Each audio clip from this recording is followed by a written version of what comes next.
예수님께서 천국이 어떤 곳인지를 비유로 설명해 주신 적이 있는데, 마태복음 13장에 보면 그 가운데 하나가 천국은 마치 밭에 감추인 보화와 같다, 이렇게 말씀을 하셨죠. 천국은 마치 밭에 감추인 보화와 같아서 사람이 이를 발견한 후 숨겨두고 기뻐하며 돌아가 자기의 소유를 다 팔아 그 밭을 샀다, 이렇게 말씀하고 있습니다. 이 말씀은 하나님의 나라는 내 소유를 다 팔아서라도 꼭 사야 되는, 값을 매길 수 없는 엄청난, 우리가 상상하기도 힘든 매우 값진 보화와 같은 거라는 거죠. 이게 우리 시선에서 하나님 나라를 보는 것인데, 제가 이 말씀을 시선을 조금 바꿔서 하나님의 시선에서 하나님 나라를 이렇게 보면 이 말씀은 어떻게 달라지냐면, 우리는 하나님이 당신의 소유를 다 팔아서 반드시 사야 되는 보화라는 말씀이기도 합니다. 하나님의 나라가 우리에게만 보화 있는 것이 아니라 그 나라는 우리가 있는 것이고, 거기는 건물이 있는 게 아니잖아요. 거기는 여러분이 그곳에 있는 거잖아요. 네.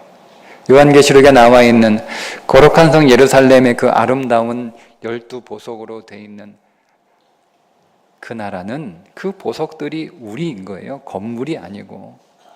그러니까 우리의 입장에서 하나님 나라를 보면 그것은 마치 감추인 보화와 같아서 내 소유를 다 팔아서 그 나라를 소유해도 아깝지 않을 만큼 반드시 그 나라를 사야 되는 곳일 뿐만 아니라, 하나님 시선으로 보면 그 나라를 구성하고 있는 오늘 우리들은 그분의 소유를 다 팔아서 반드시 소유하셔야 되는 보화와 같은 존재라는 말씀도 되는 거죠. 그래서 나는, 여러분은 세상에 감추어진 보화인 줄 믿으십시오. 하나님께서 당신의 소유를 다 팔아서 나를 사셨습니다. 그리스도의 보배로운 핏값으로 우리를 사셨습니다. 주님의 피 한 방울은 온 우주를 다 사고도 남을 보배로운 피인 줄 믿습니다. 그게 그분의 피 한 방울의 가치죠. 온 우주를 다 사고도 남을 만큼 값비싼 보배로운 피가 그분의 피인데, 그분이 나를 사시기 위하여 그 보배로운 피를 십자가에서 다 쏟으시고 그분의 모든 피를 다 나를 사기 위한 값으로 지불하셔서 나를 사셨으니, 여러분, 내가 얼마나 보배로운 존재인지 우리가 그렇게 진리 안에서 먼저 이해하셔야 되는 거예요. 말씀을 믿어지는 건 그 다음 문제이고. 그렇다면 오늘 우리가 읽은 본문에 나오는 이런 양의 비유는 그런 보석과 같은, 보화 같은 나를 찾아내시는 하나님의 마음을 볼 수 있는 말씀이기도 합니다. 먼저 이 말씀, 주님께서 어린 양의, 잃어버린 양의 비유, 잃어버린 드라크마 비유, 잃어버린 아들의 비유, 이 세 비유는 하나의 비유인데, 이 비유를 하신 배경이 있죠. 예수님께서 죄인과 세리들과 함께 식사를 하시는 것을 바리새인들이 불쾌한 거예요. 예수님, 그 당시에 지금도 마찬가지 그런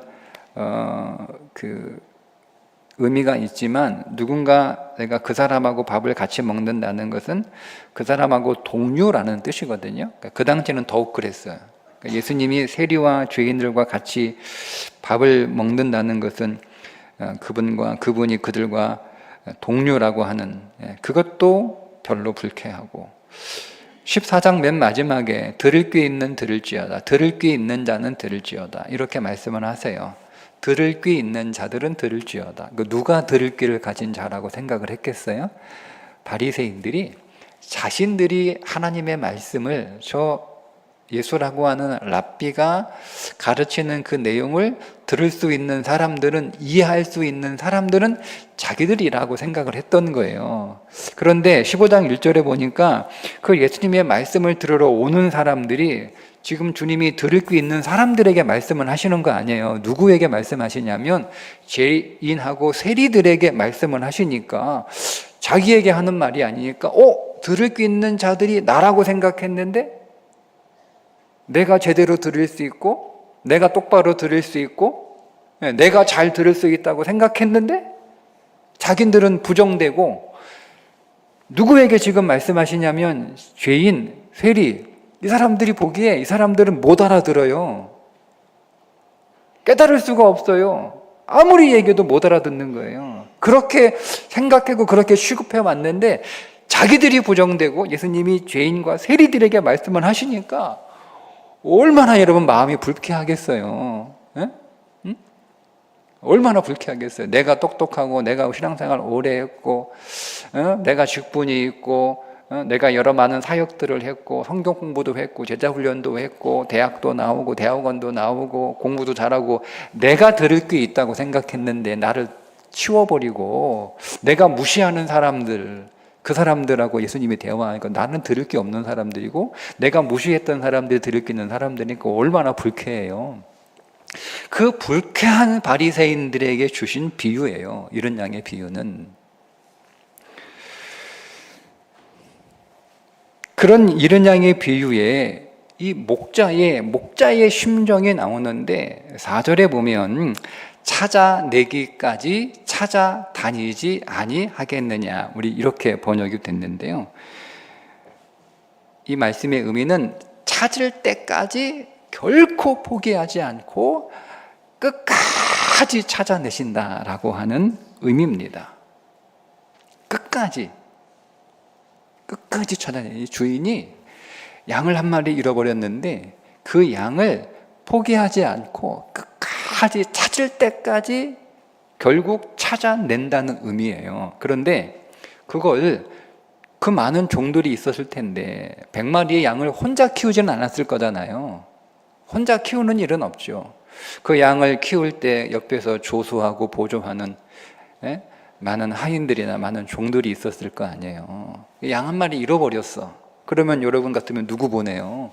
일꾼 보낼 거 아니에요? 야, 양 한 마리 없다. 빨리 가서 찾아봐. 빨리 가 찾아봐.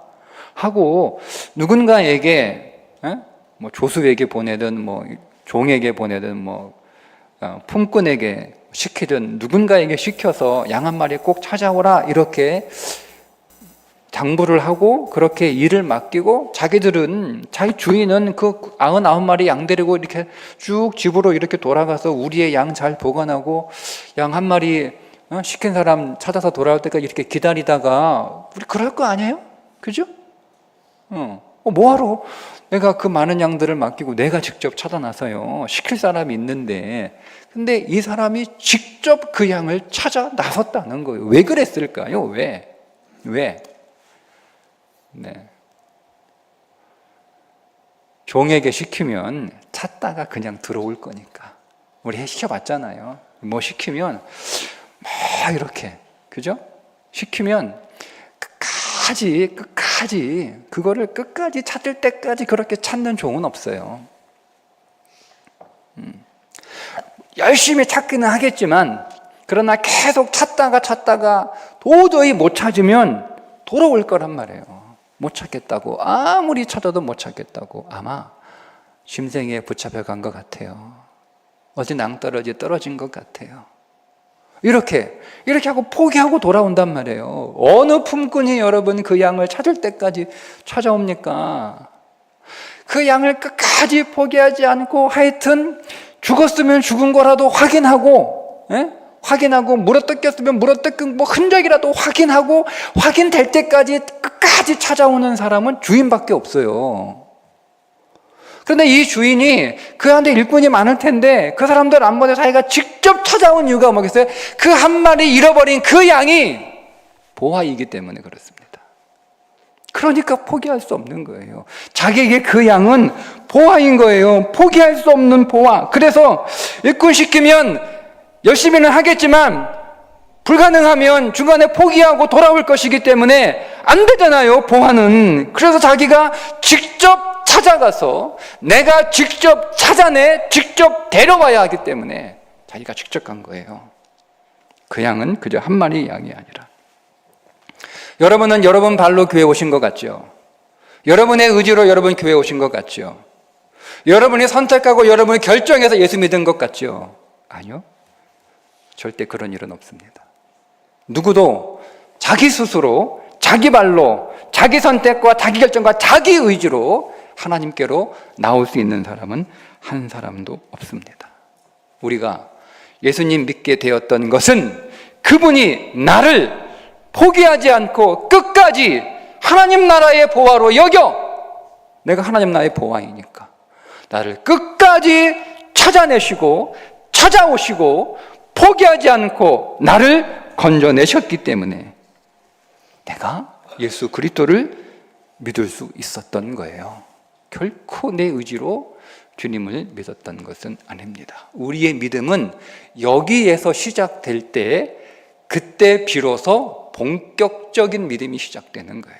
본격적인 믿음, 진짜 믿음, 제대로 된 믿음은 이 부분부터 하나님이 나를 보화로 여겨 나를 찾아오시고 나를 찾아내시고 나를 포기하지 않고 나를 건져냈다는 그 믿음에서 우리의 믿음은 그때 제대로 시작될 수 있는 겁니다. 여러분, 양은 주인을 찾아갈 수가 없습니다. 우리 성경에 이른이라고 번역된 헬라어는 멸망시키다라는 뜻을 가지고 있습니다. 그래서 누가복음 17장 21절에 똑같은 단어가 사용됐는데 이렇게 번역이 됐습니다. 노아가 방주에 들어가던 날까지 사람들이 먹고 마시고 장가들고 시집가더니 홍수가 나서 그들을 다 멸망시켰으며, 이 멸망이라는 단어가 잃었다는 단어와 똑같은 단어예요. 그러니까 이른이라고 번역을 한 거예요. 문맥상 표현이 멸망한 양 이렇게 하면 안 되는 거니까. 근데 멸망당한 양이에요. 멸망한 양이란 말이에요. 그냥 잃어버린 양이 아니고. 방주에 사람들에게 들어오라고 그렇게 아무리 사정하고 88년 동안 방주를 지으면서 노아가 방주 왜 지어 그러면 그냥 지었겠어요? 홍수 난대. 방주 지으면 당신 꼭 들어와야 돼. 꼭 들어와야 돼. 그 얘기를 80년을 들었어요. 방주를 다 지었어요. 방주를 못 짓는다고 다 비웃었을 거 아니에요. 방주는 네가 무슨 방주를 지어? 배 만들어 봤어? 136m가 되는 그 어마어마한 63빌딩 버금가는 그 방주를 네가 어떻게 지어? 네가 어떻게 지어? 그런데 방주를 지어냈단 말이에요. 그렇게 조롱하다가. 그러면 들어가면 될 거 아니에요. 들어가면 안 들어가니까요. 안 들어가요. 한 사람도 안 들어갔어요. 그런 사람들을 향하여 성경은 멸망, 잃어버렸다. 그 멸망의 상태에 있는 양이 바로 잃어버린 양이에요. 그러니까 멸망당한 양인 거죠. 어떻게 돌아가겠습니까? 죽었는데. 돌아갈 수 없어요. 돌아갈 마음도 가질 수 없고 돌아가려고 하지도 않고. 그런데 그런 나를 주님이 찾아오셨다. 주님이 찾아오셨다. 왜 주님이 여러분 나를 그렇게 끝까지 포기하지 않고 결국 나를 찾아오셔서 나를 찾아내셨을까요? 왜요? 내가 바로 감추어진 보화이기 때문입니다. 근데 내 현실은 어때요, 여러분? 내 현실은. 성경은 나를 보화라고 하는데 지금 강단에서 목사가 보화라고는 하는데 여러분 듣기 좋으라고 하는 소리가 아니고, 근데 듣기 좋은 소리라고 그렇게 들을 수도 있어요. 왜? 내 현실은 그렇지 않잖아요. 내 현실은, 지금 내 현실은 어때요? 내 현실은? 여러분, 잔시에 초청받은 사람들은 그래도 살만한 사람들이 처음에 초청을 받았어요. 살만한 사람들이. 살만하니까 밭도 사고 소도 사고 장가도 가죠. 그죠? 근데 이 사람들이 초청을 받아 초청을 다 거절합니다. 거절합니다. 거절하는. 그래서 그 뒤에 초청받은 사람들은 어떤 사람이면 가난한 자, 병든 자, 앞 못 보는 자, 저는 자들이에요. 내 현실을 보면 정말 내 현실은 너무 가난해. 내 몸은 병들었어. 아무것도 내 인생이 앞이 캄캄해서 보이지 않고, 뭐 하나 내 인생 안에 의지할 게 없어서, 뭐 하나 의지하고라도 싶은데 의지할 수가 없어서, 붙들 게 없어서 그저 쩔룩쩔룩거리며 비틀거리며 걸어가는, 이게 오늘 우리의 현실이란 말이에요. 우리의 현실. 그게 내 현실인데. 예? 여러분, 그렇지 않을 수 있어요, 여러분 가운데. 그러나 여러분 보세요. 영적 현실은 이거보다 심각한 거예요. 영적으로 우리는 영적으로 너무 가난한 자예요. 그리스도, 보화이신 그리스도를 제물로 삼고 있지 않으면 그가 가난한 자예요. 우리가 진짜 병든 자죠. 예수 그리스도, 생명이신 예수 그리스도가 오늘 우리 안에 생명으로 있지 않으니 우리는 병든 자 아닙니까? 우리는 세상의 눈은 밝아요. 돈이 어디로 가는지 다 밝아요. 예? 어느 학원 가야 되는지, 어느 학교로 가야 되는지, 어디로 이사 가야 되는지, 어느 직장에 가야 되는지 우리는 잘 해요. 근데 우리는 정작 하나님 나라에 대해서는 다 눈이 어두워 맹인들이에요. 아무것도 보지 못해요. 영적으로는. 우리는 다 멀쩡하게 누구 하나 도움 필요 없이 나 혼자 내 스스로 나는 잘 살아갈 수 있는 그런 삶을 살아간다 할지라도 영적으로 우리는 그렇게 절름발이들이에요. 제대로 걸을 수 없는 사람들이에요. 그게 오늘 우리의 현실이란 말이에요. 그러나 오늘 현실, 그게 오늘 우리의 현실인데, 아이고 이런 현실에 내가 살고 있는데 나보고 보하라고? 여러분, 믿어지지 않지만 보하 맞습니다. 주님이 나를 찾아내셨다면 보하 맞아요. 다만 우리가 현실 속에 덮여 있는 거죠. 그 현실 속에 묻혀 있는 거예요. 그래서 보화로 보이지 않을 뿐 우리는 보화가 맞습니다. 우리가 보화가 아닌데 그분이 왜 십자가에서 우리를 구원하시기 위하여 그 값을 치러요? 예? 그분의 피 한 방울만으로도 충분한데 왜 그분의 십자가에서 우리를 다, 그분의 피를 다 쏟아내셔서 그분이 자신의 전부를 다 팔아서 전부를 다 내놓으시고 반드시 우리를 소유해야 되는 우리는 그분의 보화 맞습니다. 그러니까 그분이 핏값으로, 그 보배로운 핏값으로 지불하시고 십자가에서 죽으셨음에도 불구하고 전혀 아까워하지 않으시고 오늘 우리의 이 구속을 너무 즐거워하시는 거죠. 여러분, 이른 양의 비유에 보면 그 이른 양의 이야기에서만 즐겁다, 기쁘다라고 하는 말이 무려 3번이나 반복이 되고요. 15장 전체에서 기쁘다, 즐겁다라는 말이 무려 10번이나 나옵니다. 10번. 기쁘다는 거예요. 기쁘다는 거예요. 목자는 심지어 그 이른 양을 찾으러 가는, 또 나갔네, 또 속색인다, 또 고생이다, 이게 아니라 그 이른 양을 찾으러 나가는 그 출발조차도 즐거운 거예요. 왜요? 보화를 발견하러 간다. 보화를 찾으러 간다는 그 마음 때문에 그 출발부터 기쁘고 즐겁고, 그리고 그 보화를 찾아내는 그 순간 즐겁고 기쁘고, 그 기쁨을 혼자 간직할 수가 없어서 양 한 마리 잃어버려가지고 찾았는데 너무 기뻐가지고 사람들에게 잔치를 하는데, 얼마나 기쁘면 친구와 벗들을 다 불러가지고 잔치를 하면 그 양 한 마리만 되겠습니까? 양 한 마리 가지고 얼마나 기쁘고 즐거우면 여러분 그렇게 잔치를 벌린 만큼. 제가 이 말씀을 묵상하면서 문득 스바냐 3장 17절의 말씀이 떠올랐어요. 그가 너로 말미암아 기쁨을 이기지 못하시며 너를 잠잠히 사랑하시며 너로 말미암아 즐거이 부르며 기뻐하시리라. 근데 여러분, 이 말씀을 들려주시는 그 대상이 범죄한 이스라엘 백성들이에요. 하나님 잘 믿는 이스라엘 백성들이 아니고 범죄한, 속썩이는, 멸망당해야 될, 멸망받아야 될, 멸망에 놓여있는 그 이스라엘 백성들을 하나님이 보시면서 너희들은 나의 기쁨이라는 거예요. 나의 즐거움이라는 거예요. 그건 내가 노래 부른다는 거예요. 여러분, 그러니 잃어버렸던 그 하나님 나라의 그 존귀하고 그 값을 매길 수 없는 엄청난 그 보화인 여러분, 오늘 우리를 되찾으셨으니 얼마나 즐거우시겠어요. 얼마나. 그런데 여러분, 단지 찾아낸 것만으로 즐거우셨을까? 그것만은 아니겠지요.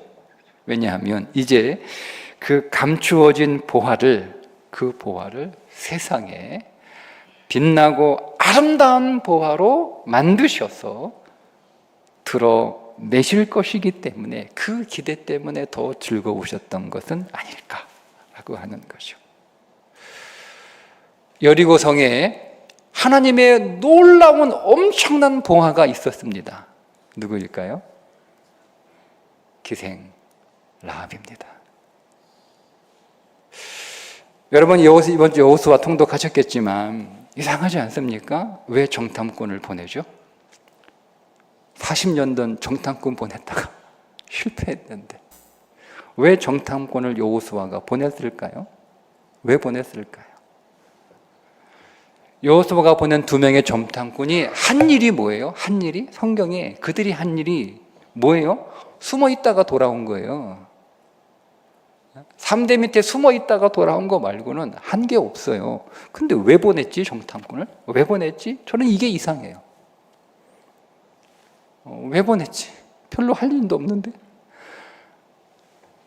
정탐꾼이 한 일은 기생 라합의 집에 들어가 기생 라합을 만난 거예요. 그것은 마치 하나님이 여리고성에 정탐꾼 2명을 여호수아이신 예수 그리스도가 정탐꾼을 보낸 이유는 그 여리고성에 있는 보화가 있었기 때문에, 그 보화를 건져내야 되니까, 그 보화를 꺼내야 되니까, 그 보화를 찾아야 되니까, 그래서 보낸 거예요. 근데 여러분, 이 기생 라합이 어떤 사람이에요? 그에게 믿음이 있었잖아요. 어떤 믿음이에요? 라합이 만나니까. 그는 하나님을 만난 적이 없어요. 하나님을 본 적이 없어요. 하나님 믿는 사람을 본 적도 없어요. 근데 그에게 어떤 믿음 고백하잖아요. 당신들이 믿는 여호와 하나님은 상천하지의 하나님이라. 놀라운 믿음을 소유한 여인이에요. 놀라운 믿음을 소유한 여인. 보석이죠. 그런데 여러분, 그녀의 현실은 뭡니까? 그녀의 현실은 기생이에요. 기생. 좋게 표현해서 기생이죠. 창녀예요. 그녀의 현실은 그런 거란 말이에요. 그런데 하나님은 그를 보화로 보신 거예요. 근데 그는 진짜 보화가 맞아요. 그 보화를 꺼내기 위하여 하나님은 2 정탐꾼을 보내신 거죠. 그 여리고성에 숨겨진 보화. 누가 기생 라합을 보화로 봐요? 그 스스로도 보화라고 생각하지 않아요. 그 동네에 있는 사람들이 여러분, 그 기생 라합을 보화로 봤겠어요? 누가 여러분 기생 라합을 보화로 봅니까? 욕이나 보고 흉이나 보지. 그런데 그가 보화였다는 거예요. 그가 보화였다는 거예요. 그 보화를 꺼내기 위해 정탐꾼을 보내셨고, 그 여리고성이 무너질 때 그 기생 라합을 건져내셨고, 그런데 그 기생 라합이 그냥 건져지는 것으로 끝나는 게 아니에요. 그가 보화로 드러납니다. 라합 때문에 여리고성이 무너질 때 그의 가족들이 다 삽니다. 그의 가정 안에서 창피했겠죠. 딸이, 동생이 혹은 누나가 기생이니 창피했겠죠. 어디 가서 말도 못하고. 그런데 그가 사실은 보화였던 거예요. 가족들도 못 보던 보화였던 거예요. 그 기생 라합 때문에 가족들이 살아요. 온 가족이 구원을 얻습니다. 자, 그것으로 끝납니까? 여러분, 마태복음 족보에 보시면 살몬은 라합에게서 보아스를 낳고, 보아스는 룻에게서 오벳을 낳고, 오벳은 이새를 낳고, 이새는 누구를 낳아요? 다윗을 낳고. 그것으로 끝납니까? 그 후손으로 누가 오죠? 예수 그리스도가 오십니다. 보화 맞죠? 주님은 오늘 우리를 보화로 그냥 찾아내시고 보화로 소유하는 것으로 끝나지 않으세요. 우리를 끝까지 찾아내시고 우리를 보화로 소유하셔서 실로 라합이 엄청난 보화였던 것처럼 우리가 사실은 엄청난 하나님 나라의 보화인데 오늘 우리는 우리의 현실에 묻혀서 내가 보화인 줄도 모르고 보화로 보여지지도 않고 그냥 묻혀있는, 근데 우리는 보화가 맞거든요. 그럼 오늘 우리를 찾아내셔서 감추어진 나를 찾아내셔서 하나님이신 그리스도 예수가 사람의 몸을 입고 종의 형상으로 나를 찾아오셔서 십자가의 구속으로 나를 구속하시고 구원하시고 나를 보화로 찾는 그 기쁨으로 오늘 우리의 속전이 되셨을 뿐만 아니라 나를 이제 하나님 나라의 보화인 것으로 세상에 드러내실 거예요. 드러내실 거예요. 라합처럼 그의 가족들에게 내가 진짜 보화였던 것을 하나님이 드러내실 거예요. 드러내실 거예요. 온 세상에도 내가 하나님 나라의 보화인 것을 하나님은 반드시 드러내실 거예요. 이 믿음, 우리가 어떻게 하나님의 기쁨이 될까? 내가 어떻게 하나님께 기쁨을 돌려드릴까? 여러분, 하나님께 내가 보화라고 하는 이 믿음, 내가 보화이기 때문에 하나님은 자신의 모든 것들을 다 내어놓으시고 나를 반드시 소유하셔야 될 만큼 내가 보화라고 하는 이 믿음이 하나님께 기쁨이 되는 거예요. 무엇을 해서가 아니고 이 믿음이 하나님께 기쁨이 되는 거죠. 여러분이 지금 현실 속에 묻혀 있다고 해서 그 현실 때문에 여러분 절망할 필요, 낙심할 필요, 낭망할 필요, 두려워할 필요, 좌절할 필요 없습니다. 그건 그냥 우리를 덮고 있는 현실일 뿐이에요. 하나님이 반드시 여러분들을 찾아내십니다. 하나님이 반드시 여러분들을 그의 모든 소유를 다 팔아 찾아내시고 찾아오셨기 때문에 우리가 하나님의 자녀가 되었으니 이제 그 하나님은 오늘 우리를 소유하신 것으로 끝내지 않고 반드시 오늘 우리의 인생, 우리의 가족과 우리의 이웃들과 우리의 교회와 온 세상에 반드시 내가 하나님 나라의 보화인 것으로 드러내실 것을 믿고 인내하시고 그 믿음 안에서 인내하시고 앞으로 나아가십시오. 그 믿음이 오늘 저와 여러분 안에 다시 기쁨의 믿음으로 소망으로 솟아나기를 주님의 이름으로 축복합니다. 기도하겠습니다.